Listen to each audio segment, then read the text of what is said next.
everybody. Welcome to our Seek Safely monthly Roundtable podcast for November. Today I'm here with my mom, Ginny Brown, and we're just going to be talking a bit about the event that we just had. Our primary fundraiser for the year is the Kirby Jam, and we just did that on November 6th. So yeah, it was a great event. We ran both an in-person event again this year after missing out on that last year. And then I was also here in Canada live streaming from the event in New York and kind of running a little virtual event as well. And we did our virtual auction again this year. So yeah, I'd say it was pretty successful. How was your experience, Ginny? Well, I think first of all, I just want to say a huge thank you. We're entering the season of Thanksgiving for all the blessings in our life, and we had such wonderful support this year between private donors and people who were responsive at the event, corporate sponsors. We really did better financially than any other year, and we're just so grateful for that continuing support. I'm especially grateful to my family, to both the Kirbys and the Browns, who are like stalwart supporters, are always there for us. And, I realized one of our goals for this coming year is to expand that donor base because I'm, liable to get divorced from my family. But they've been wonderful.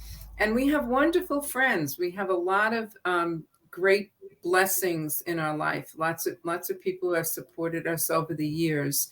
And, one of our goals coming into this next year is to capture more people who want to support the mission of trying to keep consumers of self-help materials safe.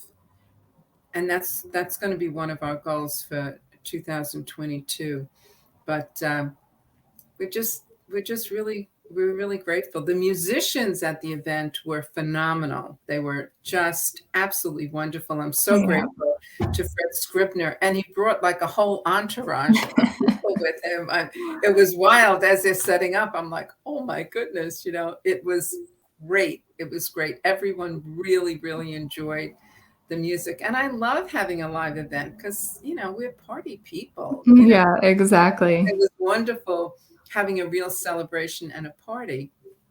But I think your experience, Jean, of learning last year how to do a virtual event, and then this year combining a physical event and a virtual event we're learning. Right? Mm-hmm. We're learning how to do that. Yeah, exactly. Last year, all of it was virtual. So this year it was a bit easier, like a little less of a learning curve to sort of deploy that virtual strategy again.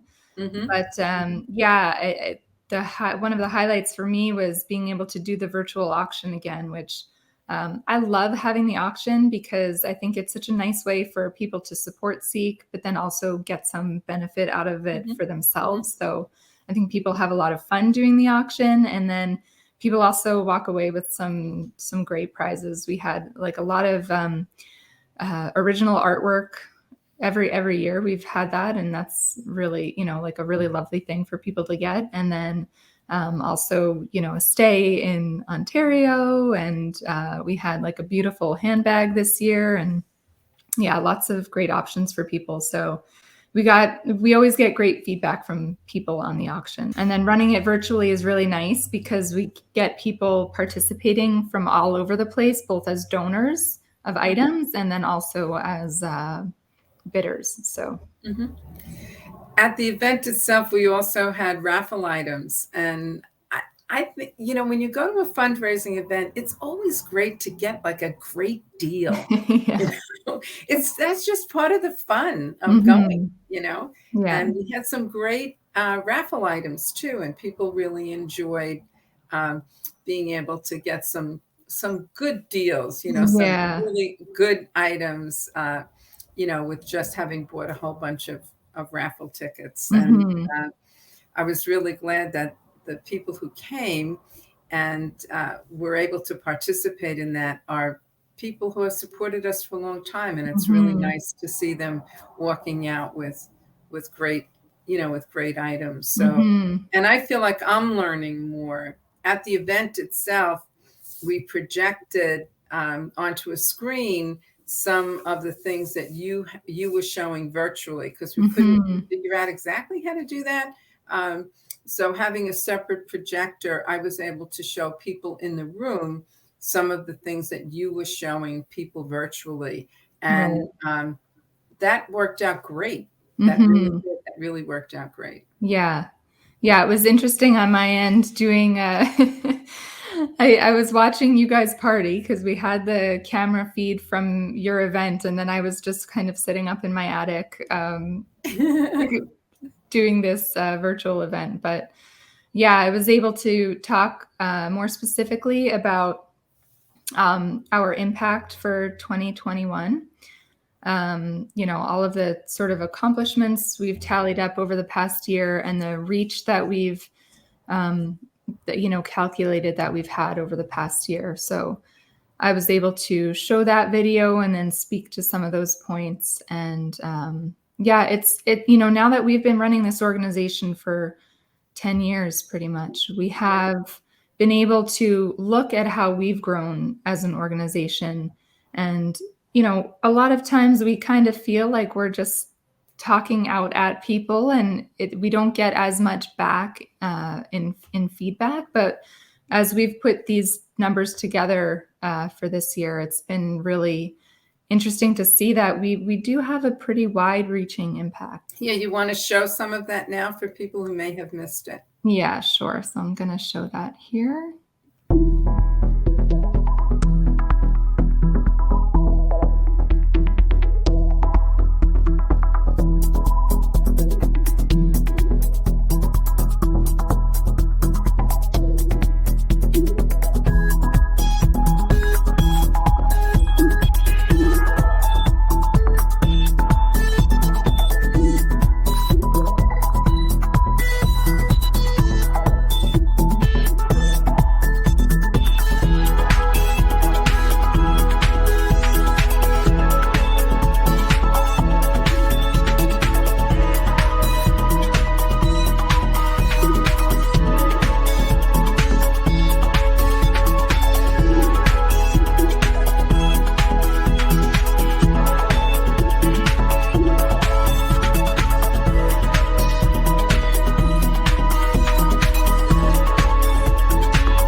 Yeah, it's great, like I said, especially at our fundraising event, to be able to share that information with people so they can really see, our mission is an interesting one. It's sort of not very tangible sometimes, but to show some actual solid results for what we've been doing with all of the support that we have gotten over the years was very satisfying. So.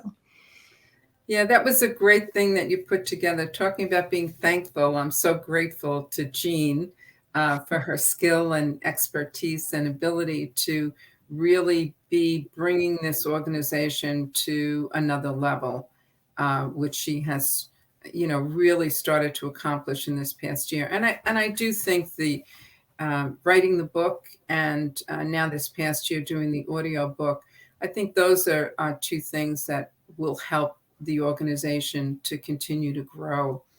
And that's always our goal. And we can only do the work to create growth dependent upon what we have in terms of resources. Mm-hmm. So we're constantly looking for whether it's grant opportunities or donor opportunities. So even those of you who might be listening to this roundtable, if you know of a donation resource that might work for us, please, let us know. It's really hard to do all the research to uncover that kind of information.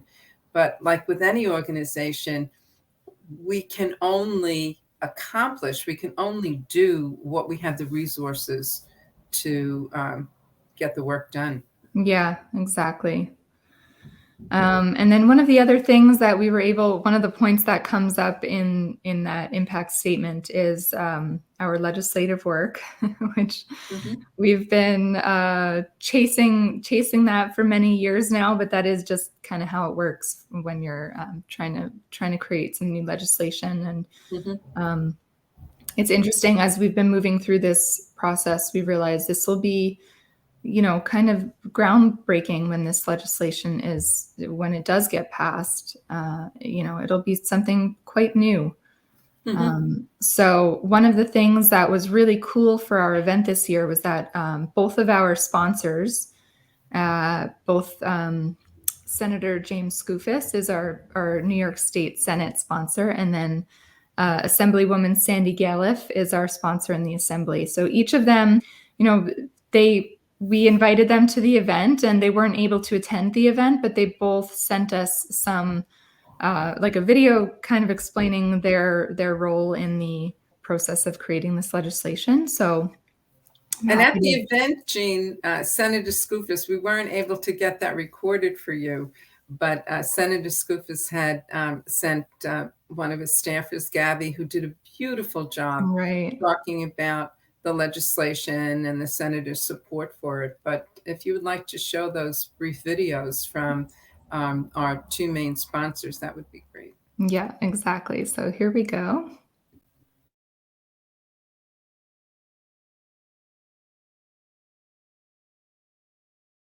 So glad to join you at the Seek event today. And I know our message is very clear. We need to protect our residents and our consumers from very troubling self-help practitioners. And we all learned that through the loss of Kirby when she went to a self-help guru that intended to be of help to her and not cause her to lose her life. We are looking at all consumers who are being scammed here in the state of New York and working very hard on legislation to try to protect them as they contract or say yes to going to self-help providers. We are a little bit troubled by the words that we use for self-help practitioners, and we have to explore that further.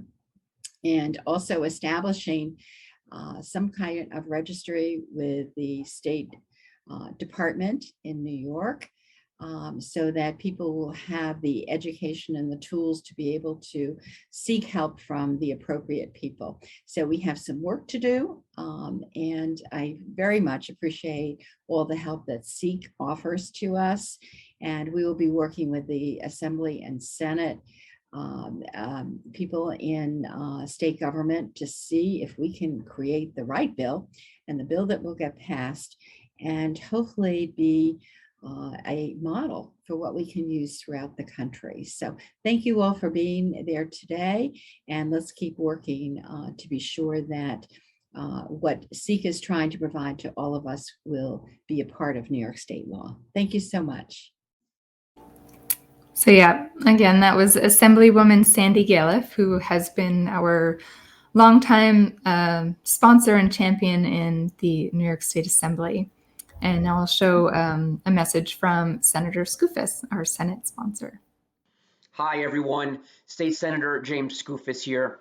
I first want to congratulate Seek Safely for what promises to be a phenomenal and epic Kirby Jam 2021. The annual celebration of the lives of Kirby Brown, James Shore, and Elizabeth Newman directly supports Seek Safely in its mission to finally bring ethics and safety to the as yet unregulated self-help industry. And I say as yet because I'm fighting alongside you to change that with my colleagues in the New York State Legislature, and we have to finally get this done next year. I've introduced a bill which would require self-help practitioners in New York State to disclose risks of their practice to clients, to produce a risk management plan, and to register and be held accountable by the Department of State. Self-help is an $11 billion a year industry. And we all know someone, a friend, a family member, a colleague, who has sought guidance or direction about their personal or professional trajectory from any of a number of sources. But for too long, lawmakers have turned a blind eye to the sometimes dangerous practices of self-help practitioners, leaving consumers open to financial, emotional, and even sometimes physical harm. We can and we should and we will do better. And I look forward to finally closing this loophole with Seek Safely to make sure that everyone in New York State is protected when they seek help. Have a phenomenal Kirby Jam, and thank you for bringing attention to these important issues. We should all be free to seek safely. So yeah, again, that was Senator James Skoufis, who is our sponsor in the New York State Senate. So we were so grateful to them to provide some messages for our event so we can show these are real people. We actually are working with these people in New York State to try to get this legislation passed. So, and when Jean says this is groundbreaking, we really needed to stop and look at the fact that, we've been working on this for over 5 years, almost 6 years, and it seems like forever. And yet this industry has never been looked at in any real way. And, we're in a country where safety is an important issue. Consumer protection and safety is important. And we're looking at ways to make people safe in all different areas. And here's a pretty important area and places where people go for help.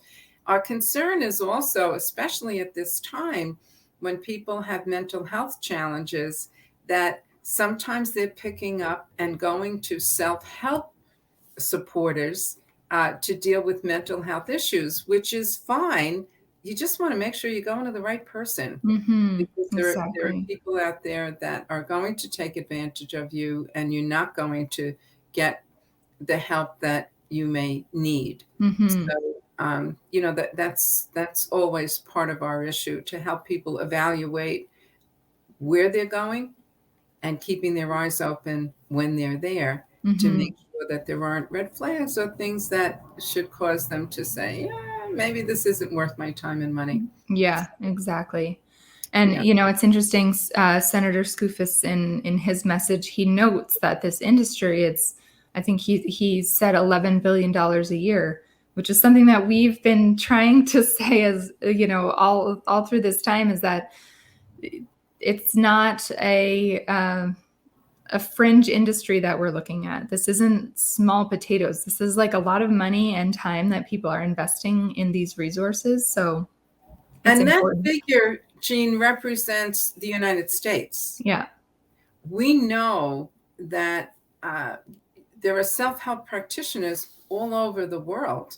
And we've gotten information from people from other countries saying they need something like Seek in their country. Just this year, we got 2 different messages from the UK saying we need an organization like this, and we're trying to share information with them so they can use the information that we've been developing over the years, the resources that we have in the website.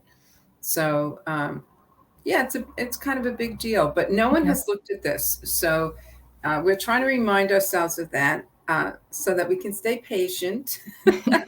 and I'm glad, Jean, in putting together that impact statement has been helpful to validate the persistence of the last 10 years. Because there've been so many times when we've really questioned what we're doing and where we're going. And I think this year we're going to really look at broader strategies and different strategies as you're kind of running things a little bit more. And Glenn Doyle is going to take over as our board president. One of our goals is to expand our board. Right. So I think this coming year, 22, will be really important for this organization. Exactly. I think this event probably brought in close to $18,000, which is the best we have ever done. and do anyone who has done a fundraising event, it's a lot of work. Mm-hmm. And yeah, and kudos to you, Ginny, because Ginny always does the vast majority of the work putting together the in-person event, and yeah, it's a huge amount of work. all the running around, picking up, delivering, Yeah. But I got some good help from some close friends, Mm-hmm. for which I'm, again, very, very appreciative. Yeah, for So, sure.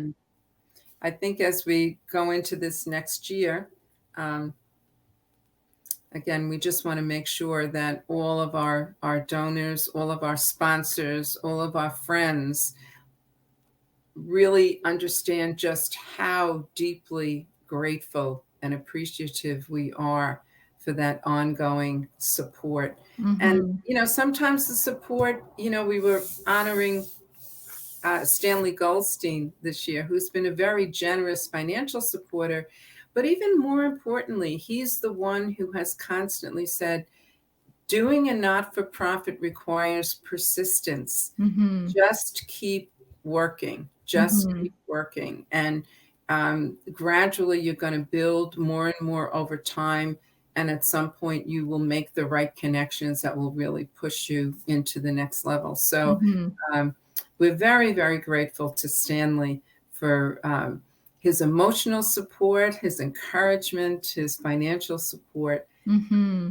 because that's what really becomes the wind beneath our wings, right? Yeah, yeah. To really make a difference, which is what we're trying to do. We want to make a difference, and we want to help people to be safe when Mm-hmm. they're trying to expand their lives, because that's an important journey for everyone to take. Yeah, exactly. And as we've talked about in, some of the previous roundtables this year, we really expect coming out of this pandemic experience, people are going to be needing these resources more than ever. So it's, we're hopeful that things like our legislation and expanding our reach and being able to spread our message, wider and wider will coincide with the fact that, yeah, people are going to be using these resources more and more. So, yeah. So I think, kind of in conclusion, we're going into this season of giving and gathering. We're going into this season of Thanksgiving. All of us have so much to be grateful for and thankful for in our lives. And we, again, just want to thank all of the people in our life who have been so generous and so supportive of us over the years. Yep. Yep, for sure. So this will be airing the day after Thanksgiving. So yeah, this is a perfect time to express our thanks for all of the support that we've received over the years and this year especially. Okay. We had gotten a beautiful gift this year from a young woman who's a singer-songwriter from Madsen, Wisconsin, Lori Madsen. And she wrote a song for us, which we have included in our audiobook. And maybe we could conclude our roundtable tonight with that. Sure. April 2021. I was sifting through Seek's emails and came across an interesting message. The subject read, "A Gift of Song." Lori Madsen is a singer-songwriter, and as she describes, she writes her music intuitively. After hearing Ginny on the Guru podcast, Lori read our book and was then inspired to write a song using the words of the book, some ours, some Kirby's, as the lyrics. When I listened to Lori's song, I realized how she had been so deeply touched by Kirby. We are so happy to include Lori's song on this audiobook and are grateful to her for giving it to us freely. Music by Lori Madsen, www.themusictarot.com. Mixed by Brian Daly at DNA Music Labs, Madison, Wisconsin.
We're Yeah. also grateful to our publisher who put together that beautiful video using pictures from the book and putting them to Laurie's song. So thank you so much to Cheryl Benton of the Three Tomatoes, who's our publisher of our book, for Yeah. doing that for us. Yeah, exactly. Lots of people have contributed to the sweetness of our life. Yeah. So in the words in that song, may everyone enjoy this sweet life and never shut out joy. Mm-hmm. So thank you all for joining us for this roundtable discussion. Don't forget, you can subscribe to our channel on YouTube, and every time you subscribe or like our videos or share our videos with other people, it's very helpful.